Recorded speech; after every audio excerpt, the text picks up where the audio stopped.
Imagina a un hombre que lo tuvo todo: fama internacional, amores secretos, un talento desbordante y un corazón roto que jamás logró sanar.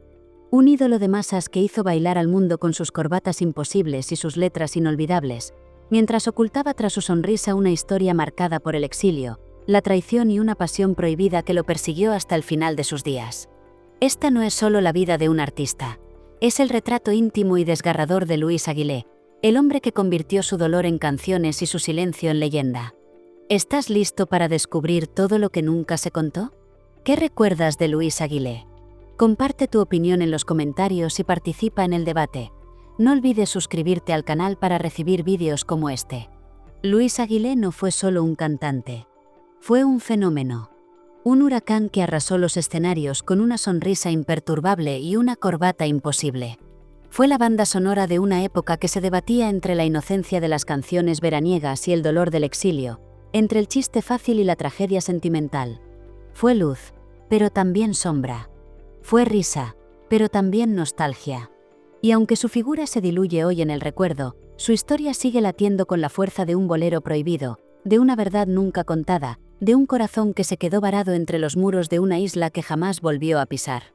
Porque detrás del hombre alegre y de los ritmos pegajosos, se escondía un ser profundamente marcado por el desarraigo, el amor perdido y los secretos que no quiso llevarse a la tumba, pero que nadie se atrevió a revelar hasta ahora.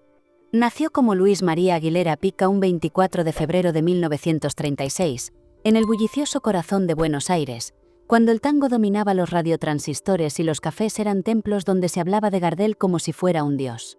Desde pequeño, Luis demostró tener un alma inquieta. Mientras otros niños jugaban en la calle, él escuchaba boleros y tangos, los imitaba frente al espejo con una cuchara como micrófono, soñando con llenar teatros y cruzar océanos. En su casa no sobraba el dinero. La familia Aguilera vivía con lo justo, y eso obligó a Luis a buscar un trabajo en cuanto pudo. Fue así como terminó en la casa central del Banco de la provincia de Buenos Aires, atendiendo papeles por el día y cantando por las noches. Su voz empezó a ser la protagonista de fiestas familiares, reuniones modestas y cumpleaños de barrio, donde ya se percibía ese don que hipnotizaba al público. Pero fue en 1951, con tan solo 15 años, cuando su vida dio un primer giro. Consiguió un contrato en el lujoso Salón Maison Doré, un lugar reservado para la alta sociedad porteña. Allí, entre candelabros, whisky importado y damas enjolladas, Aguilé se abrió paso con su voz fresca, cargada de emoción, y un carisma arrollador que no tardó en llamar la atención de las emisoras de radio. Eran tiempos dorados para la música en vivo y Luis supo estar en el lugar adecuado. Pronto empezó a trabajar en radio, y desde allí su popularidad no hizo más que crecer. El joven de barrio se convertía lentamente en un símbolo. Un artista que cantaba las penas y alegrías del pueblo, con una voz melosa y un estilo que comenzaba a ser inconfundible. No era el más guapo ni el más moderno, pero tenía algo que los demás no: autenticidad. Para 1956, con 20 años recién cumplidos, se presentó en el concurso de televisión Music Hall. Fue su explosión. En un país sediento de nuevas voces, Luis Aguilé brilló con una seguridad asombrosa. El público lo amó al instante. Su dicción, sus gestos exagerados, sus trajes coloridos, todo formaba parte de un paquete irresistible. Poco después grabó su primer disco con el sello Odeón, incluyendo 2 rancheras que marcaron época: El preso número 9 y Tu recuerdo. No eran canciones propias, pero él las hizo suyas. Las interpretaba con una intensidad que atravesaba la pantalla y se colaba en los hogares. El éxito lo empujó a ir más lejos. Su primer LP incluyó temas como Jiji, Linda Nena, Mujer Tejedora, Pancho López y ¿Qué será será? La canción El alegre silbador, con su tono simpático y bailable, lo consagró entre los jóvenes. Pero no se conformó. Grabó nuevos discos, entre ellos uno con De azul pintado de azul y No me dejes nunca, canciones que demostraban que Aguilé podía ser tierno, festivo o melancólico, y aún así conservar su sello propio. En 1959, su carrera dio un salto continental. Con temas como Julia y Regresa a mí, Luis Aguilé se convirtió en una figura popular en toda América Latina. México, Colombia, Chile, Perú, todos querían ver en directo al argentino de las corbatas imposibles. Pero hubo un país en particular que cambió su vida para siempre. Cuba lo recibió con los brazos abiertos y él se entregó con pasión a ese público cálido y bullicioso. Fue allí donde alcanzó su primer gran éxito internacional, convirtiéndose en ídolo de masas, cosechando fortuna, amigos y un amor imposible. Porque en La Habana no solo se consagró como estrella, vivió una historia de amor secreta, apasionada y fulminante. Una relación que marcaría su vida para siempre y que lo acompañaría en forma de dolor y poesía. Fue una mujer la que lo inspiró a escribir su tema más universal, la canción que todavía hoy eriza la piel a millones, Cuando salí de Cuba. Pero esa historia aún no podía contarse. El sueño cubano se convirtió pronto en pesadilla. En 1959, la revolución estalló. Fidel Castro y los barbudos de Sierra Maestra tomaron el poder. Todo cambió de la noche a la mañana. La libertad se esfumó, la censura se impuso, y a los artistas internacionales como Aguilé les cerraron las puertas y los bolsillos.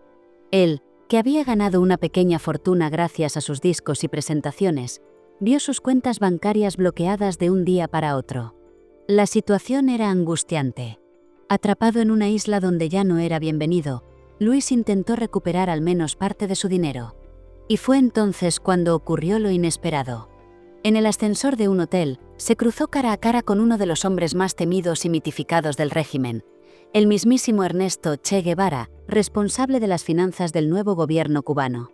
Lo que sucedió después fue tan insólito como revelador. El Che lo escuchó. Le ofreció una salida, le permitiría llevarse parte de su dinero, pero con una condición. Luis aceptó el acuerdo. Rescató $1.500 de los 16.000 que tenía. El resto lo perdió para siempre. No volvió a poner un pie en Cuba, pero sí se llevó algo más que dinero perdido, una herida abierta, un corazón roto y una canción eterna. Cuando salí de Cuba nació del dolor, de esa traición, de esa mujer imposible, de ese exilio forzoso. La compuso en Madrid, en apenas 18 minutos, como un vómito emocional, y se convirtió, sin que él lo planeara, en el himno de más de 1 millón de exiliados cubanos que, como él, habían dejado su alma enterrada en la isla. Pero eso es apenas el comienzo. Después de su traumática salida de Cuba, con el alma partida y apenas un puñado de billetes en el bolsillo, Luis Aguilé llegó a España como un artista marcado por el exilio. Era 1960, y aunque el público europeo apenas comenzaba a conocer su nombre, él llegaba con una convicción feroz: reconstruirse desde cero, pero sin renunciar a su esencia. Quería hacer reír, emocionar, triunfar. Y lo logró. Ese mismo año, participó en el Festival para la Juventud en el Palacio de los Deportes de Barcelona, compartiendo escenario con leyendas como el dúo Dinámico y José Guardiola. Fue una noche mágica. El público, sin saberlo, presenció el nacimiento de una estrella que, en cuestión de meses, se convertiría en uno de los artistas más queridos y reconocibles de la España del desarrollismo. Y fue entonces cuando ocurrió otro gran punto de inflexión. España no solo lo recibió con entusiasmo, sino que le ofreció una nueva vida, una nueva patria. Aquí no solo encontró fama, encontró hogar. Se estableció definitivamente en Madrid en 1963, y su carrera explotó como una bomba de colores y sonidos. Ese mismo año lanzó Dile, una canción pegadiza, con sabor a verano y a felicidad pop. Fue un fenómeno. Se convirtió en la primera canción del verano de la historia española. Desde entonces, cada año tendría su propio hit, y Luis Aguilé se consolidaría como el rey de las canciones estivales. Pero no todo era música ligera. Mientras el país coreaba estribillos alegres, él seguía lidiando con fantasmas. La mujer cubana que le había robado el corazón seguía presente en cada nota. Pero Aguilé, como los verdaderos artistas, supo convertir el dolor en espectáculo. Y lo hizo con estilo. Sus presentaciones en televisión eran un festín visual. Corbatas de lunares, americanas imposibles, peinados brillantes, una dicción afrancesada y una actitud entrañablemente exagerada lo convirtieron en una figura inconfundible. Años después, incluso sería parodiado por humoristas como Martes y Trece, pero esas imitaciones no hacían más que confirmar su estatus de icono popular. Durante los años 60, Luis Aguilé no dejó de grabar. Cambió de sello discográfico, dejando Odeón para unirse a CBS, donde empezó a producir sus propios temas, ya no solo como intérprete, sino como compositor total. Fue entonces cuando descubrió que podía dominar el mercado con su propia pluma. En 1968, fundó su propio sello discográfico, convirtiéndose también en productor. Esa decisión, audaz para la época, le dio un control absoluto sobre su carrera. Desde ese momento, Luis no solo cantaba, mandaba. Fue el amo de su estilo. Un estilo optimista, alegre, directo. Canciones como La Banda Borracha, Juanita Banana, El Frescales, La Chatunga o La Vida Pasa Felizmente se convirtieron en himnos populares. No había fiesta en la que no sonara una canción suya. No había niño o adulto que no supiera silbar sus melodías. Pero detrás del humor, había también una mente inquieta, incluso políticamente comprometida. Su canción Cuando salí de Cuba, con su tono desgarrador, había sido adoptada como un himno no oficial del exilio cubano, a pesar de su controvertido origen. Y años después, temas como Señor Presidente o De hombre a hombre demostrarían que Aguilé no tenía miedo de decir lo que pensaba, aunque le costara censuras. Señor Presidente, por ejemplo, fue directamente prohibida en Venezuela, Guatemala y Argentina, por su contenido crítico. En ella, Luis se dirigía de forma directa a los líderes autoritarios, reclamando justicia, libertad y honestidad. No era habitual que un cantante de canciones ligeras se metiera en esos territorios. Pero Aguilé, como siempre, rompía moldes. Lo hacía con una sonrisa, pero el mensaje estaba allí, punzante, indiscutible. Mientras tanto, su vida sentimental seguía envuelta en un halo de misterio. Tras su paso por Cuba, jamás volvió a hablar públicamente del gran amor que lo inspiró. Solo se le conocieron algunas relaciones discretas, como su romance con Mariquita Gallegos, su compañera en la película La Chacota, rodada en 1962 en Buenos Aires. Una comedia ligera que apenas dejó huella en la crítica, pero sí en su corazón. Fue una relación intensa, pero breve. Y, como tantas otras en su vida, condenada al olvido por la fuerza de su propio carácter, Luis no se dejaba atrapar fácilmente. No fue hasta 1976 cuando contrajo matrimonio con la española Ana Rodríguez Ruiz, una mujer discreta, ajena al mundo del espectáculo. Fue su gran refugio. A su lado encontró estabilidad, después de tantos años de escenarios, aplausos y cámaras. Juntos construyeron un hogar lejos de los focos, aunque Luis nunca abandonó del todo la exposición pública. En la década de los 70, Luis diversificó aún más su carrera. Se metió de lleno en la televisión, no solo como cantante, sino como presentador, actor y guionista. En 1972, estrenó la comedia musical Una gran noche, y entre 1973 y 1974 presentó el programa de variedades Llegada Internacional, donde desfilaron artistas de todo el mundo. Su carisma natural y su capacidad para conectar con el público lo hacían ideal para la pantalla chica. En 1978, volvió a brillar en televisión con el programa El Hotel de las Mil y Una Estrellas, un espacio que, aunque hoy muchos han olvidado, fue pionero en combinar música, humor y entrevistas. Años después, ya en los 80, trabajó como asesor musical del mítico 1, 2, 3. Responda otra vez, consolidando su presencia en la cultura popular española como algo más que un cantante. Era un rostro familiar, parte de la vida cotidiana de millones de hogares. Durante esos años dorados, Luis Aguilé vivía en la cúspide. Era invitado a todos los eventos, premiado, admirado. Pero también empezaban a aparecer las primeras señales de cansancio. La industria musical cambiaba, los nuevos estilos se imponían, y su estilo, aunque entrañable, comenzaba a ser visto como un eco de tiempos pasados. Aún así, Luis no se rindió. En 1999, lanzó el disco Superfiesta, una compilación llena de vitalidad que recordaba sus mejores años. En 2002, presentó los 40 grandes éxitos de Luis Aguilé, donde relanzó con fuerza canciones como Ven a mi casa esta Navidad, otro de sus himnos más reconocibles, que cruzó fronteras y se convirtió en clásico navideño en España y América Latina. Pero no todo era música. Aguilé también escribió cuentos infantiles y novelas, como El día que los perros hablaron y La nieve de las 4 estaciones, mostrando una faceta más íntima, poética e incluso filosófica. Su mente creativa parecía no tener límites. Y aún así, siempre quedaban proyectos pendientes. Sueños por cumplir. La vida de Luis Aguilé parecía una fiesta permanente. Pero, como todo gran personaje, escondía mucho más de lo que mostraba. Porque bajo la capa de lentejuelas, bajo las canciones pegajosas, existía un hombre marcado por el amor, el exilio, la lucha y el deseo de dejar huella. Y eso, todavía no había terminado. A comienzos de los años 80, Luis Aguilé ya era mucho más que un cantante de canciones pegadizas. Era un personaje cultural, un rostro reconocible, un hombre que se había metido en los hogares de toda España y América Latina con una mezcla de cercanía, ironía y talento innato para el espectáculo. Pero mientras el público lo seguía adorando, en el fondo Aguilé comenzaba a sentir una profunda inquietud. El mundo de la música cambiaba, y él debía decidir, reinventarse o aferrarse a su estilo. Optó por la reinvención, pero sin traicionar su esencia. No fue un proceso fácil. Los nuevos tiempos traían otras modas, otros lenguajes, y Aguilé no era precisamente una Dalí de la modernidad. A pesar de ello, nunca dejó de trabajar y comenzó a mostrar una faceta distinta, la del compositor comprometido, con canciones que hablaban de temas más profundos, más humanos, más sociales. En 1986, firmó un contrato en México con el empresario Jorge Lankenau, quien le propuso un encargo tan inesperado como simbólico: componer el himno de los Rayados de Monterrey, equipo de fútbol del que era dueño.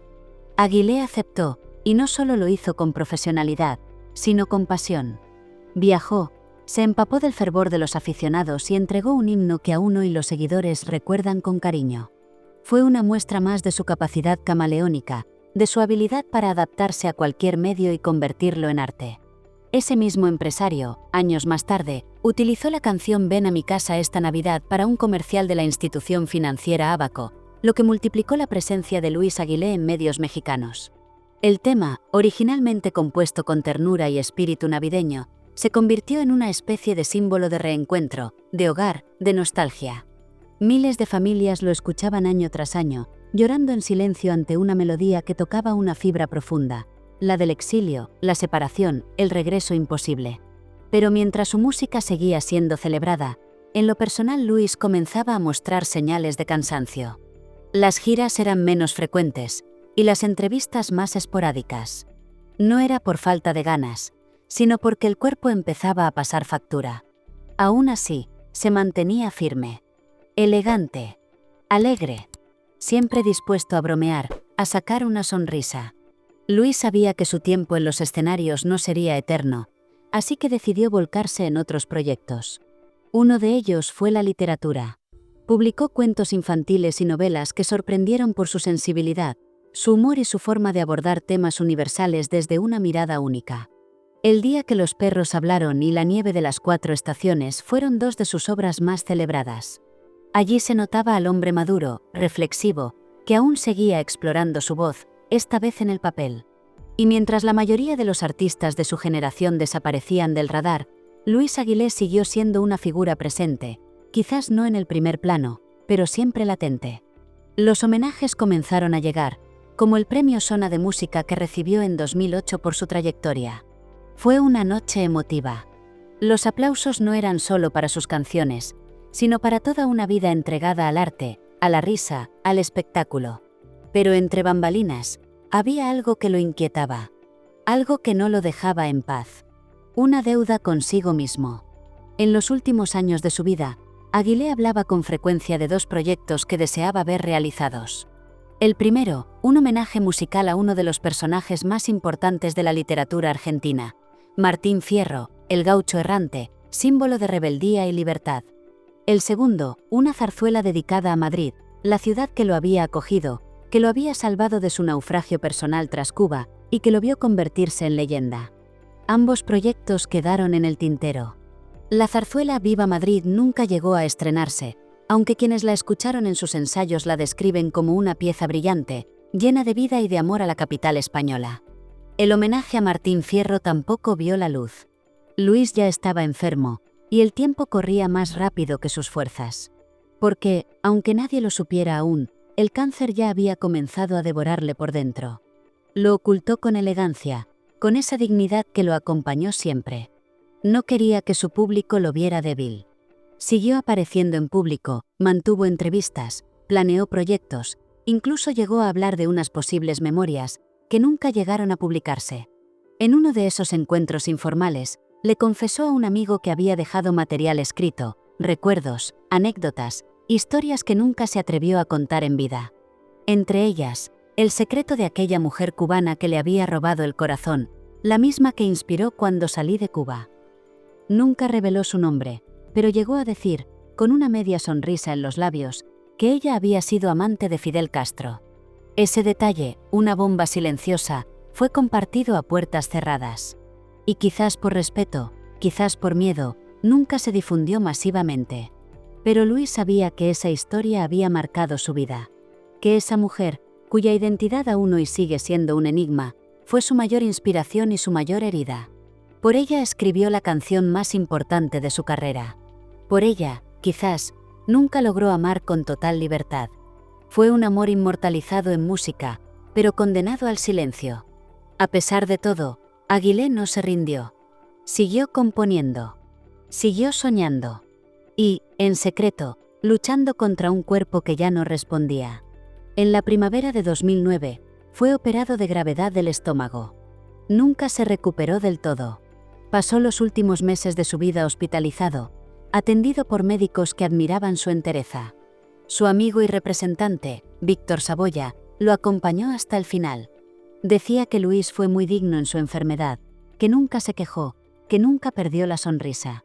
Mientras tanto, el mundo del espectáculo, ajeno a su batalla, seguía su curso. Pero para quienes lo conocían, algo se estaba apagando. La voz de Aguilé, esa que tantas veces había hecho cantar a las multitudes, comenzaba a silenciarse para siempre. Y el momento llegó. El 10 de octubre de 2009, en un hospital de Madrid, Luis Aguilé cerró los ojos para siempre. Tenía 73 años. La noticia sacudió a generaciones que habían crecido con sus canciones, que lo recordaban como ese hombre de voz amable, de corbatas imposibles, de melodías inolvidables. Murió sin ver realizados sus últimos sueños, sin revelar del todo sus secretos. Pero dejó algo mucho más valioso, una historia inolvidable que aún no ha terminado de contarse. El 10 de octubre de 2009, cuando se anunció su muerte, la noticia recorrió el mundo como una ráfaga de nostalgia. El hombre que había llenado las casas con canciones festivas, que había hecho reír a generaciones y emocionado a exiliados y soñadores por igual, ya no estaba. El silencio se apoderó por unos instantes de las radios, los telediarios, las redacciones. Porque Luis Aguilé no era solo un cantante, era parte de la memoria afectiva de millones de personas. Durante décadas, había sido una presencia constante.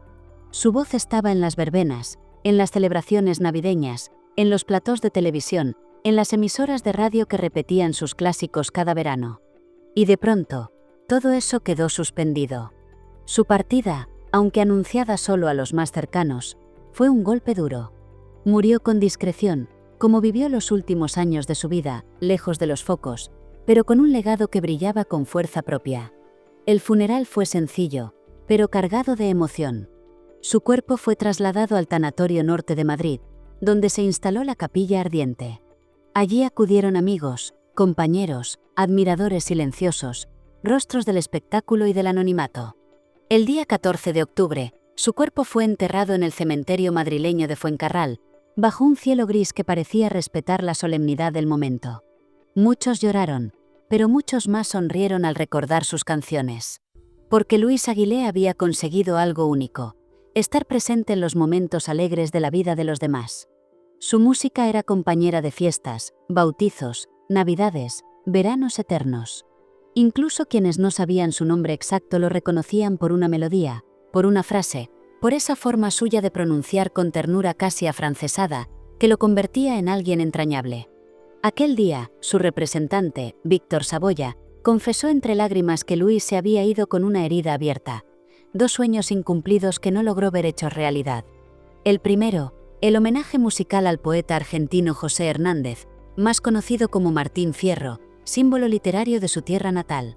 El segundo, su zarzuela Viva Madrid, una obra dedicada a la ciudad que lo abrazó y lo salvó del abismo tras su abrupto exilio de Cuba. Ambos proyectos habían quedado inconclusos. Estaban en papeles, en partituras, en notas grabadas en viejas cintas, en cajas con apuntes que solo él entendía del todo. Nadie sabía si algún día podrían ver la luz. Pero si algo quedaba claro, era que Luis Aguilé no se había retirado jamás. Incluso enfermo, incluso sabiendo que el final se acercaba, seguía componiendo, soñando, planificando. Su espíritu creativo no se detuvo nunca. Y mientras su cuerpo era despedido en Madrid, al otro lado del Atlántico, en Miami, cientos de cubanos exiliados se reunían para rendirle homenaje. Muchos lo consideraban uno de los suyos. Cuando salí de Cuba era su bandera, su himno, su lamento más profundo, aunque muchos desconocían que la musa de aquella canción había sido una antigua amante del mismísimo Fidel Castro. Años atrás, cuando ese secreto salió a la luz por accidente en un libro de anécdotas musicales, Luis Aguilé quedó atrapado en una controversia inesperada.